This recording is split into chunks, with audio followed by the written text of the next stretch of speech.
Texting, simultaneously the most efficient and least effective way to communicate. And these days, everyone does it. And we mean everyone, including your uncle and his flip phone, and your grandma with all the weird spacing and random periods and all caps messages. Stop yelling at me, Nana. Now you're yelling at her. I'm sorry, Nana. So today on the show, we are sending you and everyone else an important message. You're probably texting it wrong.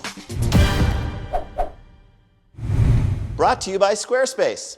A Pew Research Center study from 2011 found that Americans send or receive an average of 41.5 messages a day. Ah, the old half text. Yes. I can only assume that's one of those texts with no clear ending, like, I'll pick you up at, or I think we should. Think we should what? Get a dog? Break up? Break up with the dog? Is that legal in this state? No, Randy, it is not. The point is, we do a crazy amount of text messaging. Over 15,000 messages a year. More if you're a character on House of Cards. They're always texting. They are. You don't need to see Kevin Spacey text someone, you up. With all those texts being sent, it may surprise you to learn, though, that you're doing it wrong. Now, texting was originally called SMS, Short Messaging Service, and that was developed by the Franco-German GSM Corporation in 1984. Is it a coincidence that something that would suck away from social interaction and make us glass-eyed, screen-staring humans was developed in 1984?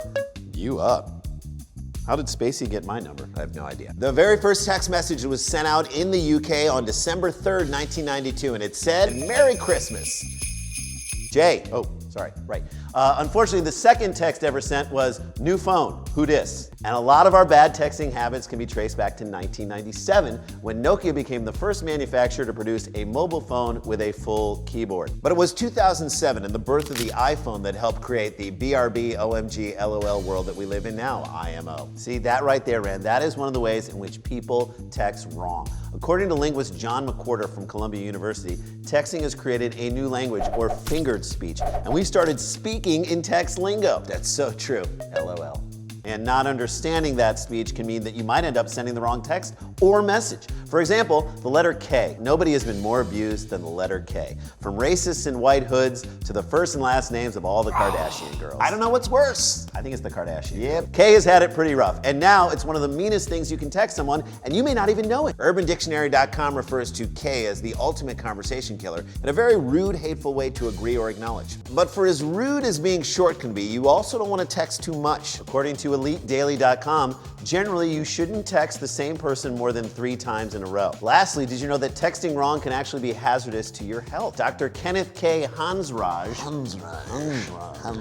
a spine specialist, looked at the stress put on the neck by the texting position. Now, even though an adult head weighs 10 to 12 pounds, like a ripe watermelon, when your head is bent at a 60-degree angle, as it usually is when you're texting, pressure on the neck surges to 60 pounds. Or Vern Troyer sitting on a ripe watermelon. That is correct. And the cumulative effect of years of that stress can lead to the degeneration of the spine itself. Okay, so what kind of steps can we all take to try and text correctly? In regards to the neck issue, neurosurgeon Dr. Ezriel Cornell says, ideally you want to keep the phone or tablet at a higher level so you're not bending down your head every time you look at the screen. And that dude is constantly texting the ladies, so he should know. He's a full-time doctor and a part-time player.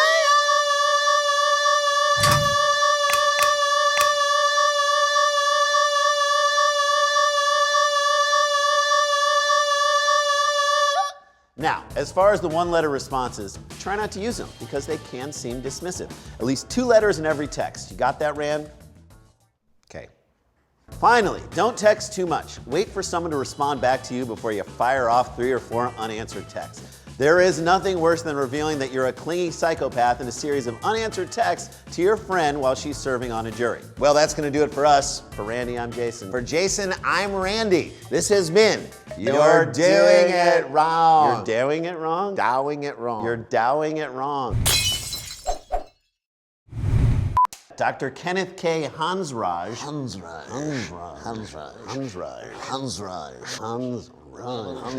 Do you hear that? Hansraj.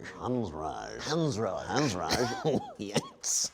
This episode is brought to you by Squarespace. Squarespace is an easy way to create a website, blog, or online store for you and your ideas. Squarespace features a user-friendly interface, custom templates, and 24/7 customer support. Try Squarespace at squarespace.com/doingitwrong for a special offer. Squarespace, build it beautiful.